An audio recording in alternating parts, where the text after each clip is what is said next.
Assalamualaikum warahmatullahi wabarakatuh. Perkenalkan, nama saya Seza Gena Apriesta. Saya dari kelas 11 Layanan Perbankan 1. Di sini saya akan menjelaskan tentang akuntansi perbankan di era modern tahun 2026, khususnya tentang model prediktif, target kredit, dan strategi bisnis. Akuntansi perbankan di era modern tahun 2026 sudah berkembang jauh dari sekedar mencatat pemasukan dan pengeluaran. Perannya sudah berkembang menjadi sistem yang membantu bank dalam mengambil keputusan strategis, memprediksi kondisi masa depan, serta mengelola risiko secara lebih akurat. Hal ini dimungkinkan karena adanya perkembangan AI yang mampu mengelola data dalam jumlah besar dengan cepat. Yang pertama, ada modal prediktif. Modal prediktif adalah metode analisis yang digunakan bank untuk memperkirakan kemungkinan yang akan terjadi di masa depan berdasarkan data historis dan data terkini.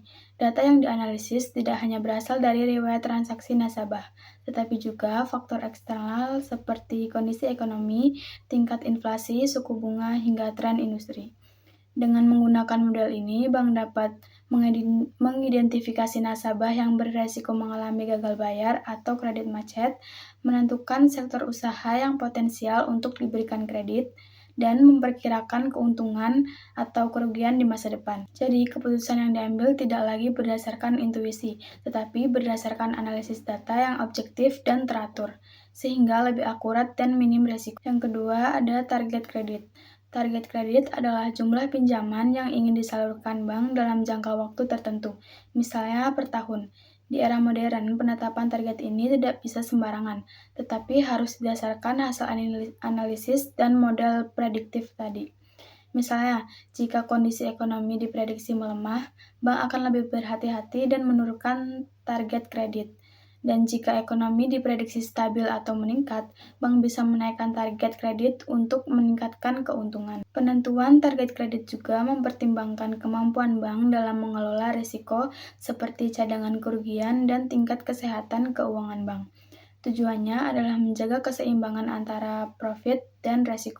Yang ketiga, ada strategi bisnis. Strategi bisnis adalah langkah-langkah yang dirancang bank untuk mencapai target yang sudah ditetapkan.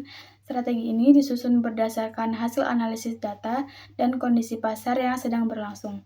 Contoh strategi di era modern yaitu lebih selektif dalam memberikan kredit, fokus pada sektor tertentu yang stabil seperti UMKM atau industri digital, mengembangkan layanan digital seperti mobile banking dan internet banking, dan menggunakan teknologi AI untuk meningkatkan pelayanan nasabah dan efisiensi operasional. Strategi ini sangat penting karena persaingan antar bank semakin ketat, dan perubahan ekonomi bisa terjadi dengan cepat. Bank yang mampu beradaptasi dengan data dan teknologi akan lebih unggul. Kesimpulannya adalah akuntansi perbankan di tahun 2026 bersifat proaktif, analitis, dan berbasis teknologi. Artinya, bank tidak hanya mencatat apa yang sudah terjadi, tetapi juga mampu memprediksi masa depan, menentukan langkah yang tepat, serta mengelola risiko dengan lebih baik. Dengan begitu, keputusan yang diambil menjadi lebih tepat, aman, dan dapat meningkatkan keuntungan bank secara berkelanjutan. Demikian penjelasan yang bisa saya sampaikan. Semoga video ini bisa menambah wawasan kita semua. Wassalamualaikum warahmatullahi wabarakatuh.